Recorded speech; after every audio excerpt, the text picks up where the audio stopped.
Welcome back to Breakdown. It's Tuesday, October 24th, 2023. SEC versus the Big Ten. Football. JJ, you ready to break it down? Let's break it down. Let's break it down. Week 8. Week 8. Let's go back and look at a couple of games. Let's start with the biggie. Ohio State, Penn State. You had the winner picked. Yeah, unfortunately I did. I picked Ohio State at home. I thought that they would be a little bit too much to handle at home, and Marvin Harrison Jr. I thought might be the X factor. One of us had Penn State winning that game. I ain't gonna call no names though, but I'm just saying one of us did. Yeah. But congratulations on picking the right team. JJ, what stood out in that game for you? Whew. Penn State didn't convert a third down until like the last minute of the drive.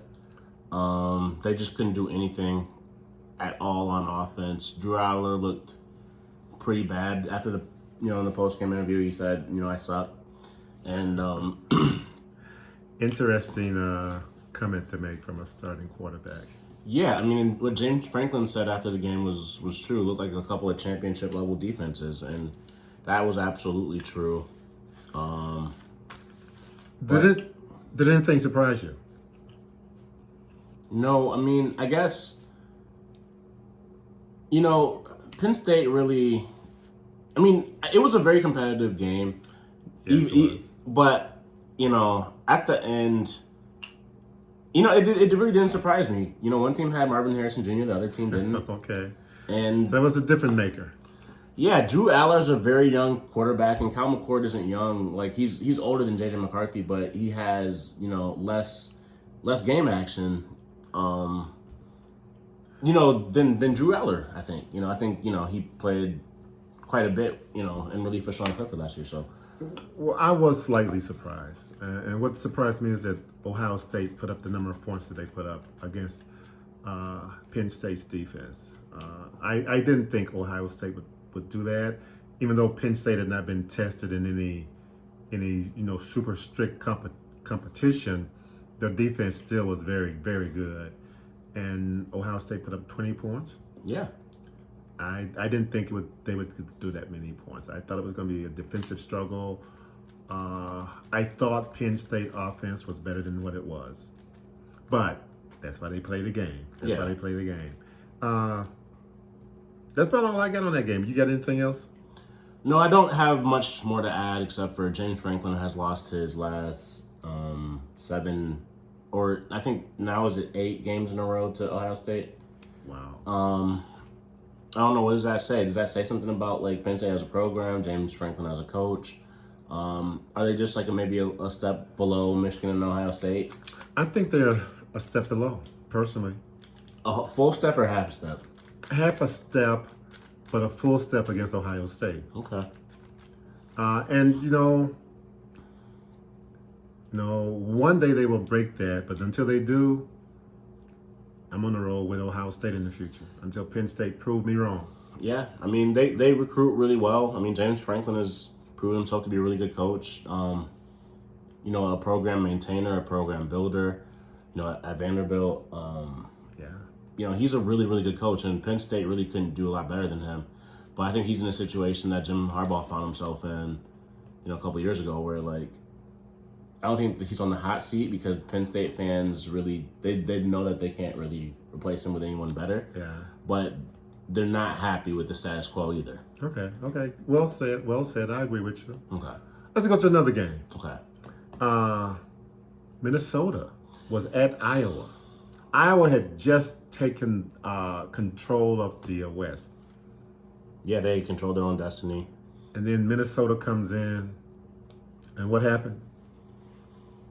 They won a slugfest, a controversial slugfest, in which the last 90 seconds of the game, Iowa's best player, Cooper DeJean, the great white hope as it pertains to cornerbacks. He will start in the NFL as a cornerback. He's one of the best cornerbacks in the Big Ten currently.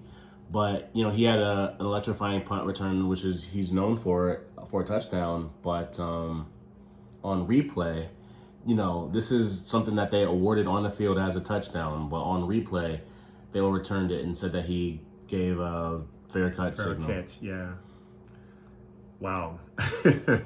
That's a tough way to lose a game. That's a very tough way to lose a game. But they shouldn't have been playing. I mean, they I think they put up 12 yards of offense in the second half. So they earned that loss in certain. And you don't leave it in the Well, refs' hands in that situation. Offense is not Iowa's forte, It really is not. and yet they were in control of the Big Ten West. What did I say about the Big Ten West, JJ? I mean, who's going to win? Wisconsin?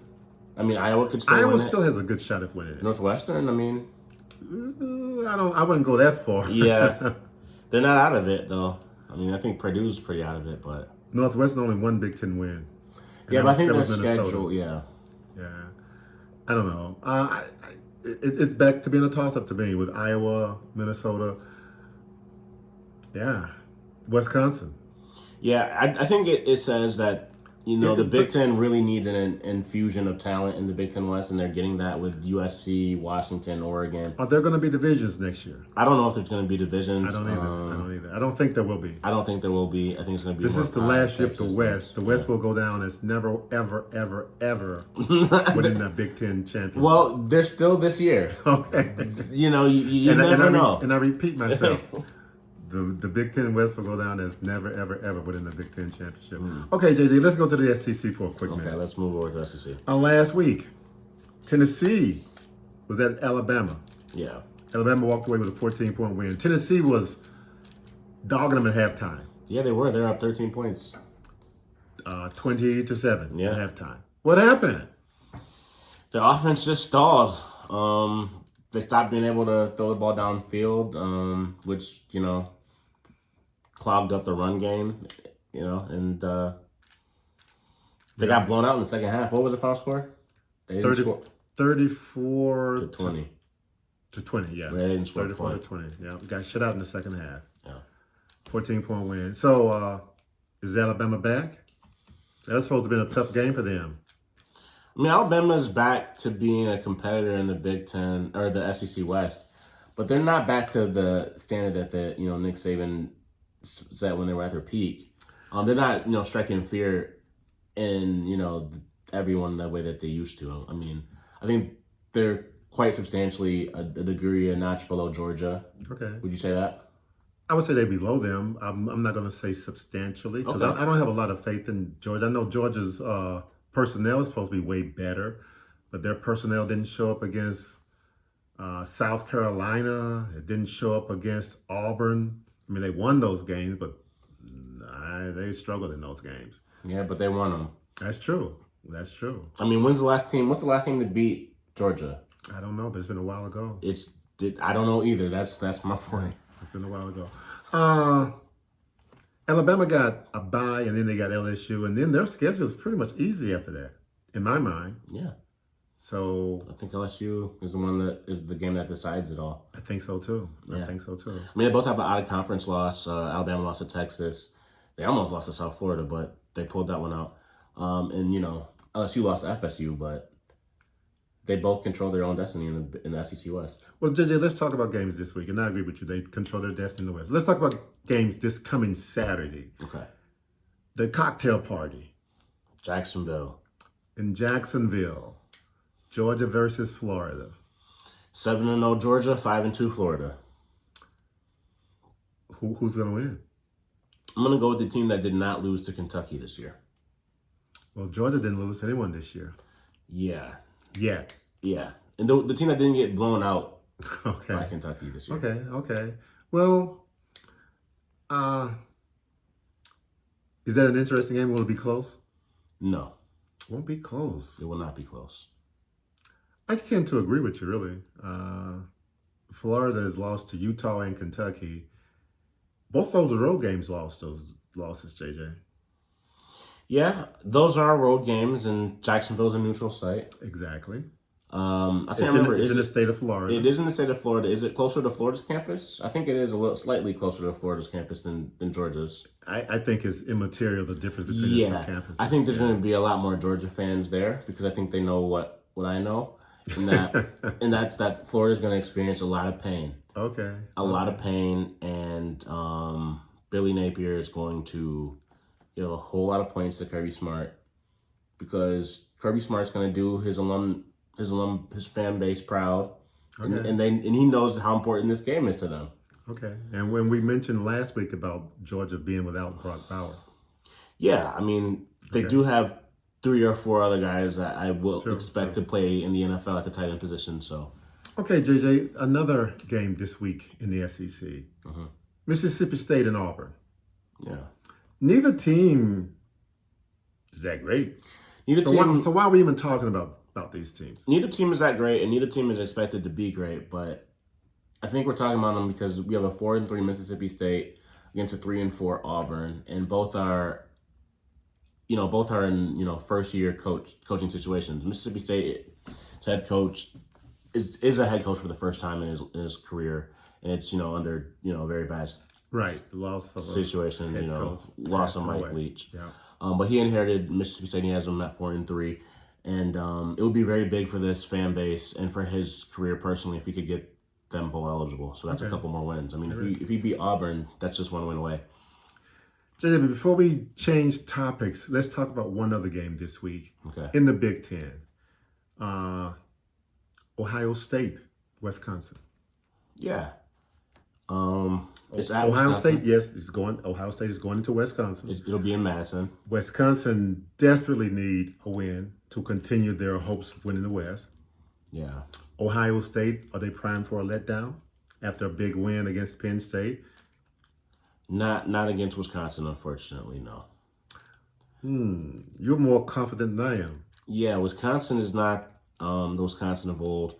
Ohio State, might not be the Ohio State of old. They might not be looking that tough, but Wisconsin also. I mean, Wisconsin lost to Washington State, pretty substantially as a favorite, and I just don't see. I just see the talent gap to be too wide. Agreed. There is a talent gap, but I just think that's prime for a letdown myself. Yeah, I mean, I think the old Wisconsins, the old Michigan States, those type of schools could challenge this type of Ohio State team, but I don't think this year Wisconsin has the horses. Okay, JJ. I agree that the horses. Oh, I'm sorry. About what? Oh no, I guess I wasn't trying to beat a dead horse or anything like that. No. I was going to agree with about they don't have the horses. Okay. I'm just thinking that it's not always about the Jimmy and the Joes. That's just my take. You're right. You're right. So we've talked about games last week. We talked about game this week. We purposely omitted the Michigan State Michigan game and the Arkansas Mississippi State game because ugly. But let's go to Michigan, JJ. Can Michigan be stopped? Is there anybody out there in the country who can stop Michigan right now? Well, apparently the guy that stopped Mr. Stallions from being able to observe some of those games that he had bought tickets to. We'll get to that later, I guess. But well, let's get to that later. Let's just talk about Michigan and how they're on the right field. now. 49-0 against Michigan State. They are controlling the line of scrimmage in every game that they play. I mean, they haven't played the most robust schedule in the world, but they've been dominating the teams that they've been playing and controlling line of scrimmage both offensively and defensively. Absolutely. You talked last week about their quarterback being second in line for the Heisman Trophy, and that might have moved up a little bit after last week. Can they be stopped? Is there? They can be stopped, I'll but ask a different question. Is there any team out there better than Michigan right now? They can be stopped, but is there any team better than Michigan? That's a good question. I'm gonna say no. After Washington didn't show up against Arizona State, that lowered my thinking of my respect for them. Okay. That also lowered Michael Penix's Heisman odds, and Georgia in losing Brock Bowers. I would say that Michigan has been as dominant. They've been routinely putting up 50-point games. They put up 2 back-to-back 50-point games in a row, and then they didn't against Michigan State, 49. but they put up one point less. So, well, JJ, Michigan State game. how prevalent was the sign stealing thing in that game? And I want to go back a little bit and preface my comment about Michigan. All I've heard all day today has been Michigan and their sign stealing scandal. Well, if you did watch the Michigan State game, you would have noticed that they did not use their typical signs. They had their the third string quarterback relay the plays to the starter, Caden Hauser. And they didn't score a point against Michigan, and Michigan scored 49. So I don't think it was that applicable to Michigan State, but Michigan State might have given up. Okay, let's talk about the sign stealing scandal. How big is that? That's a good question. It could be I've heard some people say it's as big as, the Houston Astros sign stealing scandal that's, followed them for the past 5 years. And that's a baseball. Can I just interrupt you for a moment? Mm-hmm. In that, Houston was fined $5 million, the max allowed for them to be fined, and they lost the first and second round pick in the draft 2 consecutive years. Can Michigan? Michigan can't be penalized from draft perspective, and they won't be fined $5 million. Assuming that Michigan is found guilty, what can happen to them? What will happen to them? What potentially could happen to them? Well, they could see a scholarship reduction. They could see a postseason ban maybe, but I don't really know if anything like that would happen. It doesn't sound as if it's that severe. But go ahead. I'm sorry. I mean, those are the things that if they do go up a couple levels or anything like that, that's what could happen. Do you think stealing signs gave Michigan an unfair advantage? Yeah, a little bit. A little bit. I would suggest that it did. If you're only going to get a minimal advantage from it, why even go through it? Because it's a game of inches. Okay. So a minimal advantage can be a huge advantage, which is what you're telling me. If there's a tie. Okay. If everything else is tied, yeah. Okay. The NCAA has evidence. The guy, what's his name? Scallion? The Stallions. Stallion has purchased, over 30 tickets to other Big Ten games in the last few years. On a $55,000 salary. Yeah. And the signs of him, videos of him standing right next to the defensive coordinator doing games, as specifically the Ohio State game last year. It makes you wonder. I'll put it like that. It makes you wonder how important that is and how critical it's been for Michigan's campaign the last 2 years. They've lost, 1-2 games in the last 2 years? Yeah, I mean, outside of the playoff, they've only lost to Michigan State in the past 2 years. And then they lost to, Georgia and TCU in the playoff. Okay. I just wonder how critical you don't think knowing the signs is that important though, right? No, I think it's like more of a mental edge thing, but I don't. There's long been rumored that Clemson, had been stealing signs in the ACC during their run when they won a couple of championships. And it's not illegal to steal signs. It is not illegal to steal signs. It's illegal to do so in the manner that to Michigan, scout them in person. Yeah, that's in the way that Michigan was alleged to have done it. Correct. It is illegal, but it is not illegal to steal signs, and most teams engage in some sort of. Exactly, they try to. Whether they're successful or not is up to them, but they do try to. Yeah. I could talk forever on this sign stealing thing, but I don't want to. JJ, I want to talk really quick, unless you have more things you want to say. Nothing more than that. Arkansas Razorbacks, they got rid of their offensive coordinator, Dan Enos, in the middle of the season. Indeed, they did. What do you think about that? They scored 3 points at home against Mississippi State in the game that they were favored by 7. The offense has not looked good. They had KJ Jefferson and Rocket Sanders come back, and these are the results. What do you think? Well, this is the thing. Dan Enos has a guaranteed 3-year contract, $3.7 million. It's guaranteed.